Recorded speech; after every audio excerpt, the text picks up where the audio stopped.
In this segment, we are going to be introducing the Ke4 Plus electronic control system. This system is manufactured by NHK Teleflex and can be purchased from Sierra Marine Distribution.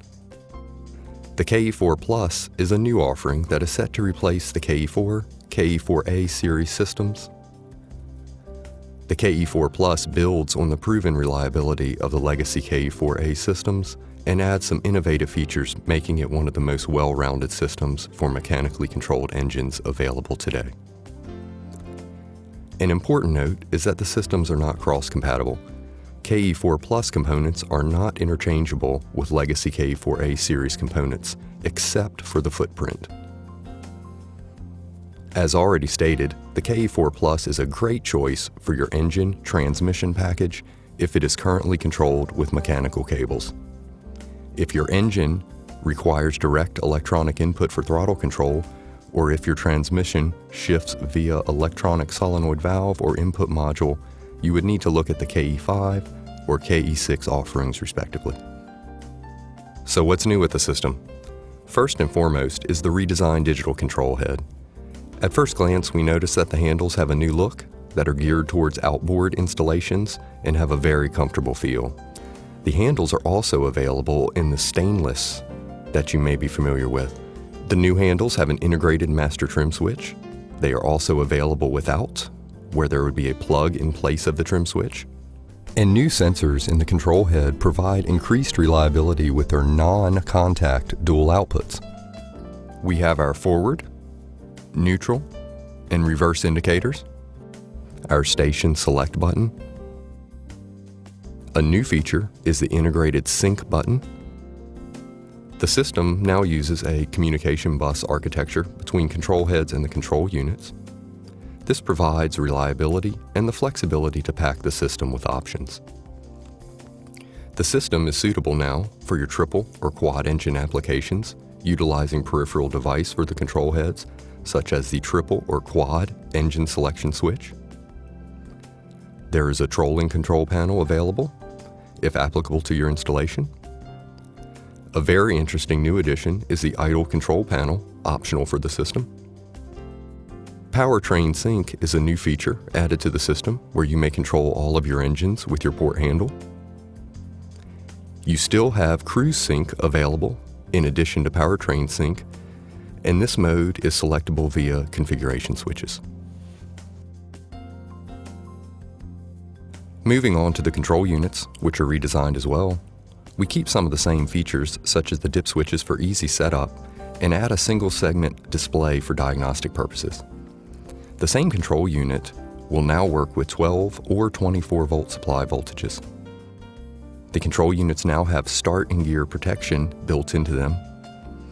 As mentioned previously, the CAN bus architecture allows an interconnect that ultimately reduces the amount of conductor you need to rig in your vessel. We cannot forget the popular handheld control. There is a dedicated port for this on the control unit. There is an RS-232 port on the control unit for PC-based configuration and diagnostic software. This will be especially useful for multi-vessel settings. The actuators remain basically unchanged in their operation. They have mounting tabs that allow you flexibility of orientation, a robust sealing gasket around the top plate. There are manual overrides for each mechanism, shift or throttle respectively. We facilitate a place for backup mechanical cables to be connected to the housing of the actuators. In this segment, we will go over some installation tips. Please refer to your manual for complete installation instructions. Number 1 is plan accordingly, and when mounting your components in your vessel, keep them as dry as possible. The components are very robust at preventing water intrusion, but if they are submerged in water for a period of time, you can see issues. Please do the same for your electrical connectors. Please loom them in a fashion that allows them to stay as dry as possible. Take note that there is a harness constraint from the actuator to control units of 2 meters. If you're working in tight quarters, consider loosely rigging the vessel to give yourself some room to work. You should go into the installation knowing your direction and length of strokes. So go ahead and configure your system using the switches before you mount the control units in a place that could be restrictive. This would hold true with your mechanical adjustments on the actuator side. Remember that your neutral and idle positions are purely a mechanical setting, and you need the system turned on so that the actuators home themselves before installing and connecting your mechanical cables. The Ke4 Plus's wiring scheme has changed between the control heads and the control unit. The system uses a network cable and T-harnesses to interconnect devices. The backbone CAN bus cables are ordered to length and are available between 2 and 50 meters. What you have left are T-harnesses that instance your control units, port, center, starboard respectively, and also T-harnesses that designate your default station and additional stations. These would be your RC1 T-harness for your default station. That is the station that will be selected automatically when power is applied to the system, and RC T-harnesses for all of your additional stations. Continuing with harnessing, your trim switch harness is available to connect to at the back of the control heads. The control unit does have an illumination input that can be connected in parallel with your navigation lights. This will allow your control head indicators to dim when your navigation lights are on. The control unit shift actuator connector has start and gear protection wires resident that give you a switch for neutral safety. And you would connect this in series with your starting circuit. We can demo how this works. I have a multimeter set to measure resistance, and I'm across the start and gear protection wires. And we can see that with the handles in neutral, we have a short or the circuit is closed across those conductors. And if we move the control handle to an in-gear position, we can see that the circuit is open. The tachometer inputs for sync mode reside in the RS-232 bundle and have 2 conductors for input. The brown conductor is for condition signals you may find in many engine harnesses. The yellow conductor is for higher amplitude signals or noisy signals you may find using ignition coil or an alternator connection. Either signal will reference ground respectively. Another note on your installation with respect to your drivability expectation is that the system does perform very well and precise if it is adjusted properly, as with most control systems for that matter. It is very important that your mechanical cables are adjusted evenly across your multi-engine applications. In this segment, we will talk about troubleshooting the system.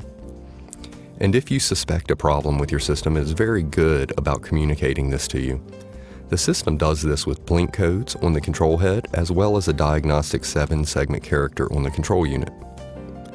For instance, let us remove a network cable from the communication bus. What we will have is the control head dark because we will have no power or communication, and the control units will display a fault code. In this case, it is an 8, and if we look in the manual, it does indeed point to the CAN bus wiring. I will now reconnect the network cable, and the system will regain operation. One notable thing to mention is also the system will fail safely. For instance, I will move the system to in gear and on throttle, and we will execute the same failure, that the control head is disconnected. What we find is that the system reacts appropriately and moves to neutral idle. We can simulate another fault. I will disconnect one of the port side power inputs, and the system again will point you directly to what is wrong, with control head blink code, as well as a control unit fault.